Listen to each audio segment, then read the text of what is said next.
avec ton peuple, Seigneur Jésus, pour célébrer, Seigneur Jésus, ce jour de Pentecôte. Nous allons chanter ce chant ensemble, émerveillant ta présence. Merci encore, Papa. Émerveillé en ta présence. Émerveillé en ta présence. Si on peut le dire tous ensemble, émerveillé. Émerveillé en ta présence. Oui, émerveillé. Émerveillé en ta présence. Oui, nous chantons. Émerveillé. Émerveillé en ta présence. Oh, émerveillé.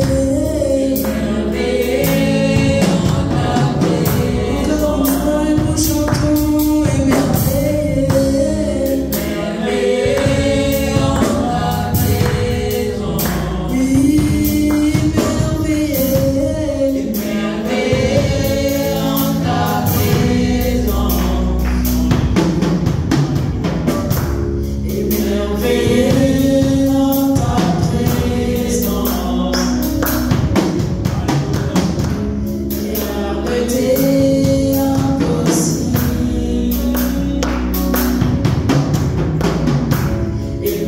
Émerveillé en ta présence. Ta joie me remplit d'espérance.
Ne cherchons pas une vaine gloire en nous provoquant les uns les autres, en nous portant envie les uns aux autres. Alors on parlait sur les œuvres de la chair.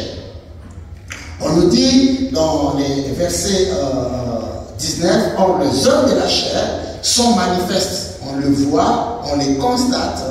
Ce sont l'impudicité. On avait parlé, on avait tardé un tout petit peu sur l'impudicité, l'impureté. On avait parlé aussi sur la dissolution, l'idolâtrie, et nous étions au niveau de la magie qui est égale aussi à la sorcellerie. Donc je parlais sur, j'ai souhaité rester sur la sorcellerie parce que nous allons comprendre que la sorcellerie est tellement large. Alléluia. Des fois nous pouvons imaginer que quand on parle d'un sorcier, c'est simplement la personne qui sort la nuit. Hein? Je ne sais pas comment ils font. Et les témoignages nous disent qu'ils utilisent quand même pas mal de matériel dans l'esprit pour aller faire ce qu'ils font. La sorcellerie est tellement vaste. Amen. Mais j'aimerais quand même qu'on puisse parler un tout petit peu sur la définition en bref par rapport à la sorcellerie ou la magie. Parce que dans la Bible, quand on parle de la sorcellerie, on parle aussi de la magie. La magie, la sorcellerie. Alléluia. Donc nous allons comprendre que selon la définition, la sorcellerie c'est un recours à des pouvoirs spéciaux qu'on attribue aux esprits méchants. C'est un pouvoir, c'est un recours à des pouvoirs spéciaux, à des pouvoirs mystiques, compliqués, que l'on attribue aux esprits méchants. La sorcellerie aussi, c'est la pratique magique. Vous voyez? Donc la sorcellerie, c'est la pratique magique en vue d'exercer une action, généralement cette action-là, c'est néfaste sur des humains. En vue, écoutez la définition, une pratique magique. Donc la magie, c'est aussi la sorcellerie. C'est une pratique magique en vue d'exercer une action généralement néfaste. Une mauvaise action ou des mauvaises actions sur des humains. Donc c'est-à-dire que la sorcellerie est tellement vaste. Le fait de penser contre quelqu'un, intérieurement quand tu penses contre ton frère ou ta soeur, sans se rendre compte, tu pratiques aussi la sorcellerie. Parce que la Bible nous explique tant de choses pour montrer que la sorcellerie n'est pas simplement le genre qui sort la nuit ou, comme nous disons souvent, nous les Africains, les bandos qui mangent les personnes, je ne sais pas comment ils font. Ce n'est pas vraiment ça. La sorcellerie est très vaste. C'est vrai, ça aussi, ça fait partie de la sorcellerie. Alors, on parlait sur les signes. Comment connaître un sorcier? C'est vrai que tous les signes qu'on avait cités, cela ne veut pas dire automatiquement que quand tu vois ou tu remarques ou tu constates à la personne quelques signes ou quelques caractéristiques et que là tu vas confirmer que oui, réellement la personne est sorcière. Non, ce n'est pas ça. Mais le problème est que la personne peut être animée par cet esprit. C'est un peu compliqué. C'est pour cela l'apôtre Paul insiste là-dessus. Marchez selon l'esprit et vous n'accomplirez pas les œuvres de la chair, parce que la sorcellerie fait partie des œuvres de la chair, ainsi que la magie, comme nous venons de les citer tout à l'heure. Alléluia. On parlait maintenant sur les signes des sorciers. On était, je pense, dans le premier signe, pardon, c'était l'hypocrisie. Le premier signe, c'était l'hypocrisie. On avait cité pas mal. Le premier signe était, je vous avais dit que les sorciers se déguisent. Comme la Bible dit, les diables se déguisent aussi en anges de lumière. Dans 2 Corinthiens chapitre 11, à partir du verset 13. Les diables se déguisent en anges de lumière. Alors ces gens-là, ils veulent bien se voiler. En face, extérieurement, ils se comportent autrement. Mais pendant qu'intérieurement, ce sont d'autres personnes. Donc ils se cachent, ils se voilent, ils jouent dans l'hypocrisie. Et ils font des fois des choses, surtout ici en Europe, les sorciers portent des cravates, ils s'habillent très bien, ils sont là, ils sont des directeurs, ils s'occupent quand même des postes d'autorité, mais sont des sorciers. Or, la sorcellerie fait partie des œuvres de la chair. Mais la Bible nous dit ceci, dans Matthieu chapitre 12, verset 23, on connaît l'arbre par ses fruits. C'est-à-dire quoi? Pour connaître une personne qui est sorcière, ce n'est pas facile parce que c'est un domaine spirituel. Ce sont des gens qui se cachent. Ce sont des gens qui se voilent. Ils jouent l'hypocrisie, ils font semblant, des grands semblants. C'est difficile à les connaître. Mais j'aime bien parce que Dieu est tellement bon, Dieu est tellement puissant. Il nous a révélé quand même les moyens par lesquels nous pouvons comprendre. Il dit, ces gens-là, vous les reconnaîtrez par leurs fruits. Or, la Bible est claire, la Bible nous dit quoi?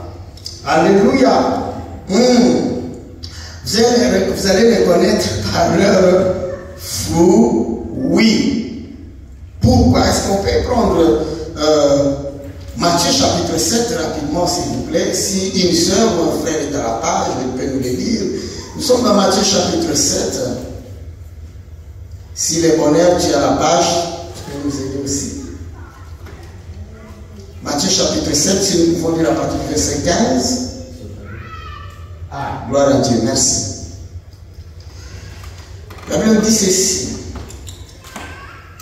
Gardez-vous les faux prophètes, ils viennent à vous en vêtements de brebis. Mais au-dedans, ce sont des loups ravisseurs. Vous les reconnaîtrez à leurs fruits. Écoutez, la Bible dit qu'ayant-on des raisins sur des épines ou des figues sur des chardons, non, c'est impossible. Tout bon arbre porte des bons fruits. C'est-à-dire, bon, on va d'abord lire. Tout bon arbre porte des bons fruits, mais les mauvais arbres portent des mauvais fruits. Un bon arbre ne peut porter des mauvais fruits, ni un mauvais arbre porter des bons fruits. Tout arbre qui ne porte pas de bons fruits est coupé et jeté au feu. C'est donc à leurs fruits que vous les reconnaîtrez. Vous voyez? C'est donc à leurs fruits. Donc c'est-à-dire quoi? Les sorciers ne peuvent plus produire l'amour. Ils peuvent faire semblant. Mais ils ne produisent pas l'amour parce que l'amour n'est pas dans leur cœur. Ils ont un amour d'hypocrite, comme Hébreu nous dit. Amen. Mais tôt ou tard, même s'ils se cachent, personne ne peut se cacher devant Dieu. Les fruits finissent toujours par...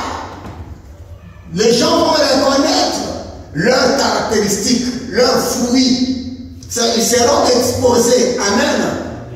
C'est pour cela nous avons étudié des signes pour connaître ces gens-là. Je répète encore, quand tu vois certains signes, nous avons un Dieu merveilleux, nous avons un Dieu d'amour.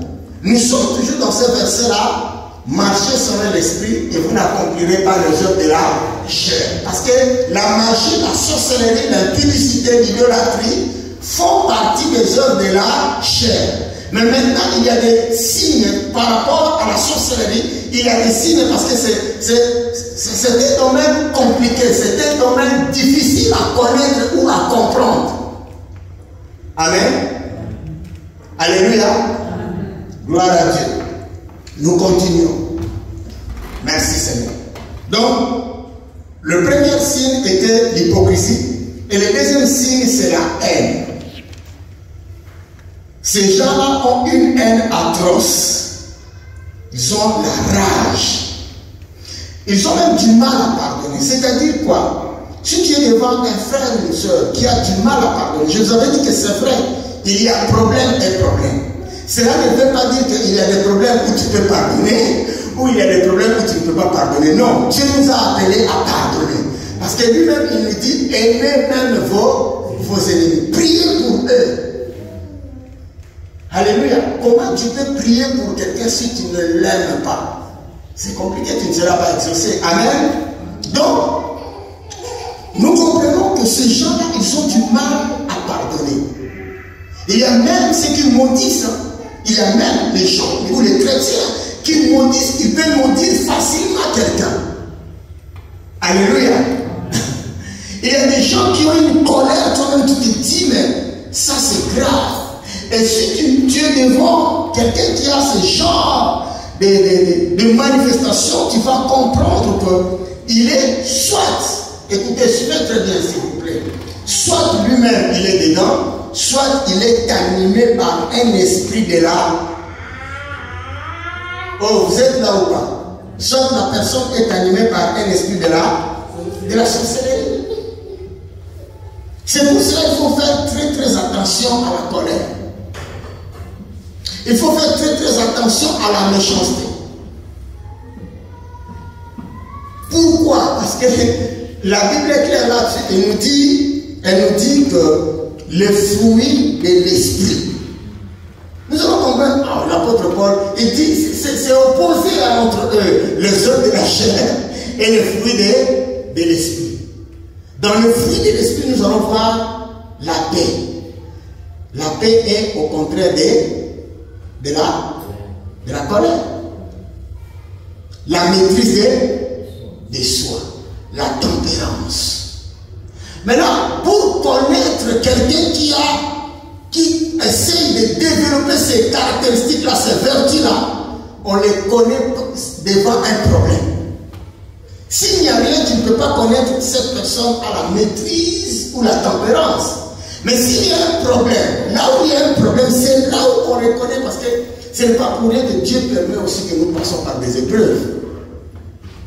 Oh! Mais lorsque Dieu avait demandé à Abraham d'aller sacrifier son fils Isaac, et Dieu lui a dit, ton fils unique, c'était aussi une épreuve. Dieu a voulu savoir si réellement Abraham l'aimait, s'il avait foi en lui. Donc, pour savoir, pour que Dieu peut te tester par rapport à une situation, à une épreuve, pour voir si réellement tu développes ces vertus-là dans ta vie. Amen. C'est pour cela qu'on nous dit, ces gens-là, on va les reconnaître par les fruits. Donc, troisième signe était la haine. Quatrième signe, pour aller très vite, parce qu'il y en a tellement nombreux, les mensonges. La Bible dit dans Jean chapitre 8, verset 44, le diable lui-même est le père de, si on peut lire ça rapidement, Jean 8.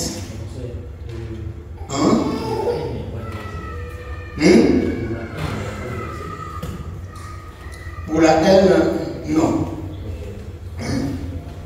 Mais il y a des versets que vous allez voir, là on va citer sur Jean chapitre 8, verset 44. La Bible dit ceci. Vous avez pour père le diable et vous voulez accomplir les désirs de votre père. Il a été, écoutez, comment la Bible le qualifie, il a été meurtrier dès le commencement et il ne se tient point dans la vérité. En lui, lorsqu'il profère les mensonges, il parle de son propre fond, dans d'autres versions, de son propre cœur. Amen. Il parle, il a été maîtrisé dès le commencement et il ne se tient pas dans la vérité parce qu'il n'y a pas de vérité en lui. Lorsqu'il profère les mensonges, il parle de son propre fond car il est menteur et le père du mensonge. Ce genre-là, quand tu es devant quelqu'un qui ment comme il respire, donc pour lui, le mensonge devient comme la vérité. Attention, quand tu sens en toi, à tout moment, tu es devant un problème, tu es devant une situation, il y a quelque chose qui te pousse toujours à mentir. Il faut faire attention. tu as besoin de la délivrance. Il faut qu'on prie pour toi. Peut-être cela ne vient pas de toi, mais tu le sens à tout moment. C'est comme s'il y a un esprit qui te pousse toujours à mentir. On pourrait dire quoi? Tu n'es pas sorcier, oui, mais quelque part, tu ne vois pas que cet esprit-là qui t'anime est contraire aux œuvres, aux fruits de l'esprit. Et tu vis dans ça. Faisons très très attention. Donc, ces gens-là, un autre signe pour les reconnaître, les gens sont, soit lui-même il est dedans, soit il est animé par cet esprit, c'est les mensonges. Comme nous venons de dire dans Jean chapitre 8, verset 44. Le verset 4, c'est la colère. Les sorciers en général sont très colériques. Quand tu n'arrives pas à se maîtriser, à maîtriser tes tempérances, il faut faire très très attention. Ils sont très très dangereux. Un enfant de Dieu ne peut pas. On peut voir ça. Allons dans Éphésiens. Éphésiens chapitre. Elle est bonheur s'il te plaît. Éphésiens chapitre 4. Merci Seigneur, gloire à Jésus. Alléluia. Nous sommes dans Éphésiens chapitre 4. Vous aurez à partir du verset 26. C'est bon?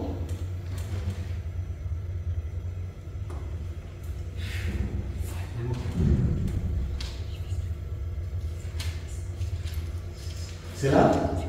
Merci. La Bible dit ceci. Si vous mettez en colère, ne péchez point, que le soleil ne se couche pas sur votre colère. Et ne donnez pas accès au diable. Vous voyez?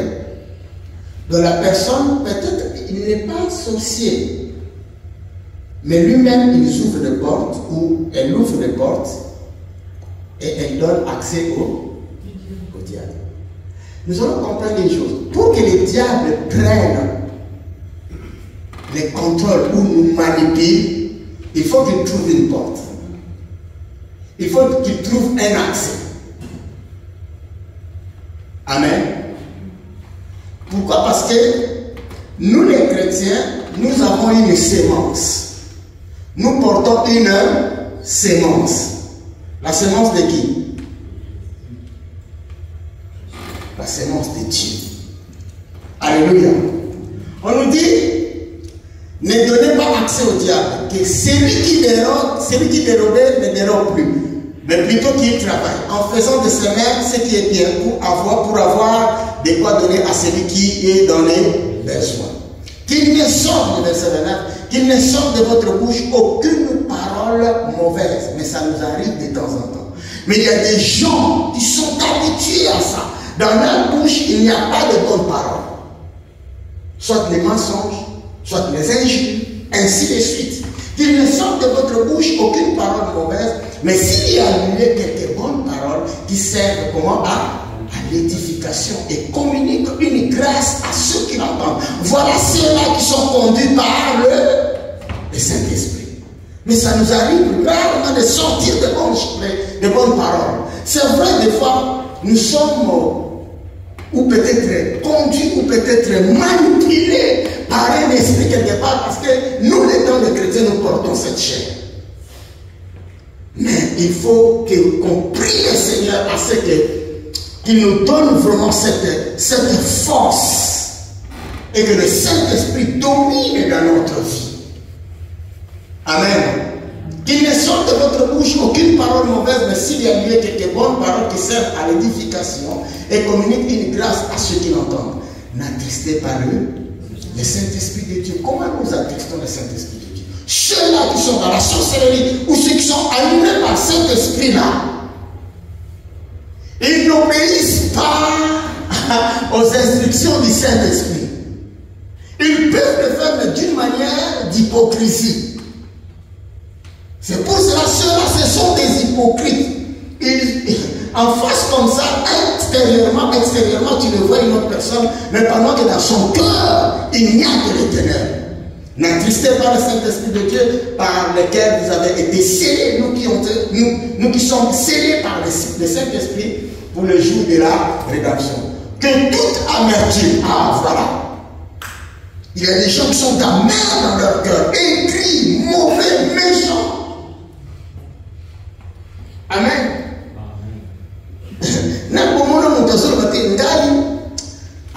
Parce que si c'était moi à sa place, alors maintenant, cette personne-là, bon, quand tu la vois, elle est aussi chrétienne. Mais quand elle dit ça, quel esprit qu'il a mis? La chair ou l'esprit de Dieu? Et ce qui est aussi compliqué, ce qu'elle est en train de dire, c'est que la personne est en train de dire, elle peut aussi le faire. Aujourd'hui, on a dit, papa Kima. Non, je ne sais pas si je le fais comprendre, s'il vous plaît. Il y a des gens comme ça qui sont animés par ce genre d'esprit. Toi, tu trouves ça de la blague, mais il peut prendre quelque chose et puis, voilà. Et par après, il va répéter. Il est animé par quel esprit? Par la chair. Qui fait partie de la sorcellerie. C'est compliqué. Alors, quand tu vois quelqu'un, il vit comme ça, sa vie est comme ça, faites attention. Il faut prier pour la personne. La colère. Parce que la colère, c'est vraiment une de ses armes. Alléluia. Il faut faire attention à la nervosité, à la colère. Il faut prier par rapport à ça. Les sorciers aiment le rancune, les querelles, les disputes, les incompréhensions. L'amertume dans leur cœur. Le verset 41, que toute amertume, toute animosité, toute colère, toute clameur, toute calomnie et toute espèce de méchanceté disparaissent. Donc cela montre que si tu vois quelqu'un manifester dans sa vie ces éléments-là, faisons très très attention. Sans même qu'il se rende compte, sans même la personne elle-même, sans qu'elle se rende compte qu'elle est animée par un esprit. La Bible dit que tous ces éléments, que toutes ces choses-là disparaissent du milieu de vous. Et le verset 32 nous dit, soyez bons les uns envers les autres. Voilà maintenant les fruits de l'esprit interviennent. Soyez bons les uns envers les autres, compatissants, vous pardonnant réciproquement, comme Dieu vous a pardonné en Christ. Alors, combien de personnes disent des fois, moi j'ai du mal à pardonner. Mais la personne est chrétienne. Là, il y a un problème. Je ne dis pas que la personne est sorcière, non. Mais nous allons comprendre, le fruit montre que la personne est animée par la chair. La chair, quand quelqu'un est animé par la chair, sans que la personne se rende compte, on pourrait dire qu'il a une sorcellerie. C'est compliqué. Hein? Alléluia. Oh, oh Jésus Messia. Aidez-nous.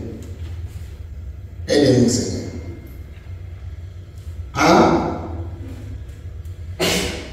Oh! Est-ce que nous comprenons? Amen. Nous sommes dans quel signe? Quatrièmement. Est-ce qu'on peut lire un verset? 1 Jean chapitre 3, verset 15. Rapidement, le bonheur, s'il te plaît. La sorcellerie a plusieurs formes. C'est compliqué. 1 Jean chapitre 3. On commence à partir du verset 15. Merci Seigneur. Nous sommes dans 1 Jean. C'est bon?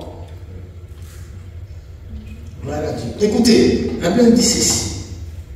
Quiconque est son. Suivez s'il vous plaît, c'est très important. Quiconque est son frère est un. La Bible appelle, quand tu as la haine dans ton cœur, quand tu as l'amertume dans ton cœur, tu es qui? Meurtrier. Et vous savez qu'aucun meurtrier n'a la vie. Est-ce que les sorciers ont la vie éternelle? N'a la vie éternelle demeurant en lui. La Bible ne dit pas qu'il n'aura pas la vie éternelle. Mais là maintenant, dans le présent là, quand tu es animé par ces esprits-là, par ces pensées-là, tu es meurtrier. La Bible dit l'effet de haïr simplement ton frère et ta soeur, tu deviens meurtrier. Or, dans la logique extérieure, est-ce que la personne a tué quelqu'un? Un meurtrier, c'est qui? C'est celui qui... Donc, c'est-à-dire l'effet d'avoir des mauvaises pensées contre quelqu'un. Tu haïs la personne, tu as déjà tué la personne. Oh, je le fais comprendre. Hein? Alléluia. Tu as déjà tué la personne. Quiconque est son frère est un meurtrier, et vous savez qu'aucun meurtrier n'a la vie éternelle demeurant en lui. Nous avons connu l'amour en ce qu'il a donné sa vie pour nous. Nous aussi, nous devons donner notre vie pour les frères. Alléluia. On va prendre notre... Nous sommes toujours dans la sorcellerie. Les éléments. Parce que là, c'était le quatrième signe. Alléluia. Matthieu chapitre 5, rapidement. Il me reste quelques minutes. Merci Seigneur. Matthieu chapitre 5. Nous allons lire à partir du verset 21. C'est bon? Matthieu chapitre 5.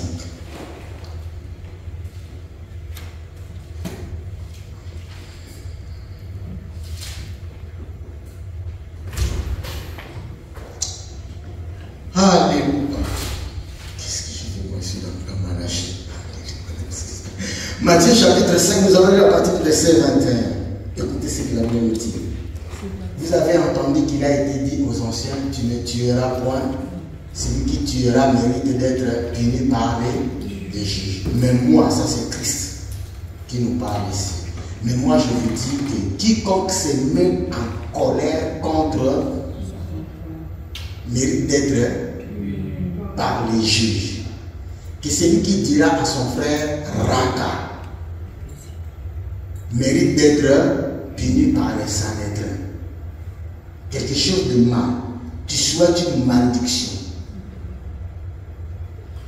Mérite d'être puni par les Sanhédrins. Et que celui qui lui dira insensé mérite d'être puni par le feu de la guerre. Continuez. Si donc tu présentes ton offrande à l'autel et que là tu te souviens que ton frère a quelque chose contre toi. Donc nous allons comprendre que les œuvres de la chair, comme la Bible nous le décrit, est contraire aux œuvres de l'esprit, aux fruits de l'esprit. La Bible dit laisse là ton offrande. Est-ce que nous le faisons? Non, on va aller doucement s'il vous plaît. Nous tous nous sommes là, moi y compris. Laisse là ton offrande devant l'autel et va d'abord te réconcilier avec ton frère. Puis viens présenter ton offrande. Donc cela veut dire quoi? Il y a certaines choses que nous faisons pour le Seigneur. Dieu ne les adore pas, ne les adhère pas. Dieu n'accepte pas cela. Parce que nos cœurs ont des problèmes. Nous ne sommes pas des sorciers. Mais nous faisons certaines actions ou certains actes. Hein? Qui sont donc, c'est comme si nous sommes animés par quelque chose. Mais le problème c'est quoi? Au lieu de comprendre, de discerner que la manière dont je suis en train de se comporter n'est pas digne d'un enfant de Dieu. Mais des fois, nous nous négligeons ou nous oublions que l'esprit qui nous anime là, cela ne vient pas de Dieu. C'est la chair. Or, quand tu es animé par la chair, sache que toi-même, c'est comme si tu deviens le résident des démons.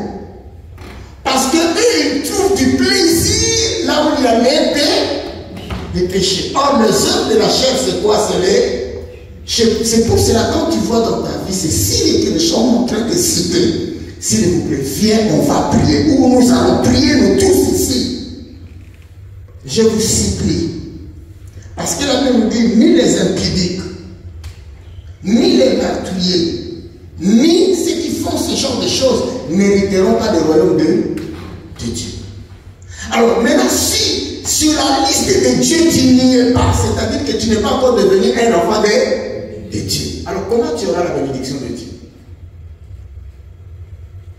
Je ne sais pas si je me fais comprendre. Comment tu auras la bénédiction de Dieu? La bénédiction de Dieu, lorsqu'on parle sur la bénédiction, on ne voit pas simplement les matériels, l'argent, non! La vraie bénédiction de Dieu, lorsque Jésus-Christ est avec toi.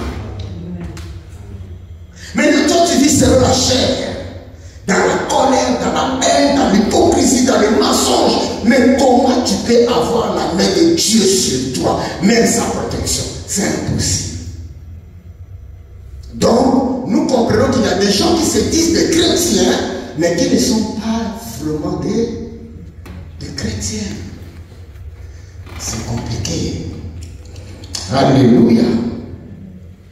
La Bible dit dans Ésaïe 59, à partir du premier verset, on dit, mais si on peut lire ça, Ésaïe 59. Ésaïe 59. Il me reste 6 minutes, merci Seigneur. Ésaïe 59. Si quelqu'un est à la page comme ça, on va lire ça rapidement pour gagner le temps, s'il vous plaît. Ésaïe 59. Le temps que moi je trouve, hein. Ésaïe 59, à partir du premier verset, verset 1, 2 et 3. Merci. Hein? Ah, c'est bon. Merci. La Bible dit ceci. Non, la main de l'Éternel n'est pas trop courte pour sauver. Non. Ni son oreille trop dure pour entendre. Mais ce sont quoi? C'est quoi? Ce sont vos qui mettent une entre vous et votre. Ce sont vos qui vous cachent ça et l'empêchent de vous. Car vos mains sont souillées de sang. Ils vont se poser la question, mais nous n'avons tué personne. Nous n'avons rien fait, Seigneur. Dans nos mains, il n'y a plus de sang. Mais dans ton cœur, là, tu es un meurtrier. Comme nous venons de dire tout à l'heure. Amen. Amen. C'est ça qui fait que la Bible nous dit, Dieu dit, mais ce n'est pas moi. Moi, je suis là, je suis à côté de vous. Mais ce sont vos cœurs qui font en sorte que je ne peux pas vous approcher. Parce que je vois en vous, vous êtes des meurtriers, vous avez commis des crimes. Alléluia. C'est pour cela que nous dit, garde ton cœur plus que toute autre chose. Bien évidemment, Seigneur. Cinquième signe. Merci Jésus. Les sorciers aiment diviser les gens. Ils aiment la séparation. Là où il y a la division, là où il y a surtout dans nos familles aujourd'hui, bien aimés, des fois nous sommes animés par ces esprits-là. Il y a des gens qui sont envoûtés par ces esprits-là. Dans une église où il y a des divisions, où il y a la séparation, attention, il y a un esprit qui s'infiltre sans qu'on se rende compte. Alléluia. Parce qu'ils aiment la division. Et comme un adage dit dans le monde, diviser pour mieux régner. Ils aiment la division, ils aiment la séparation, ils cherchent à séparer les gens, même dans nos églises, ça se passe souvent, surtout dans nos familles, n'en parlons même pas. Les jalousies, les querelles, les disputes, les suspicions, tant de choses, tous ces éléments-là font partie du fruit de la chair. Ceux qui commettent de telles choses n'hériteront pas le royaume des cieux. Alléluia. Sixième point pour avancer rapidement. Les sorciers sont des personnes qui veulent tout savoir. Si tu as quelqu'un qui est toujours... Il y a des gens qui cherchent à tout connaître. Amen. Faisons très très attention. Parce que Satan n'est pas omniprésent. Non. C'est notre Christ qui est omniprésent, omnipotent et omniscient. Mais Satan travaille avec ses démons. Et il y a des gens qui s'infiltrent au milieu de nous. Il peut tout faire pour avoir des projets, pour connaître des projets, parce qu'il ne t'aime pas. Dans son cœur, il n'y a plus l'amour. Et ces projets-là, lui va transmettre ça à son maître. Ce sont des gens qui sont trop curieux. La curiosité de notre sens, c'est bien. Mais la curiosité est aussi quelque chose de très très dangereux. Faisons très très attention. Attention à dire ou à parler ou à divulguer des projets à n'importe qui. Alléluia.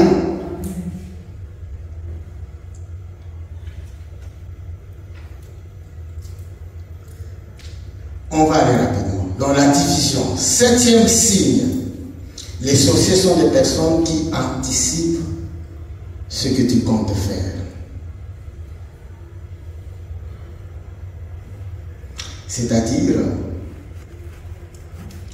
ils cherchent à tout prix connaître ce que toi tu prépares dans ton cœur comme projet. Lui, il fera dans... Je ne sais pas comment ils font parce que ce sont des sorciers, nous ne sommes pas des sorciers. Pour empêcher afin que tes projets réussissent. C'est compliqué, hein? Même dans nos familles, il y a des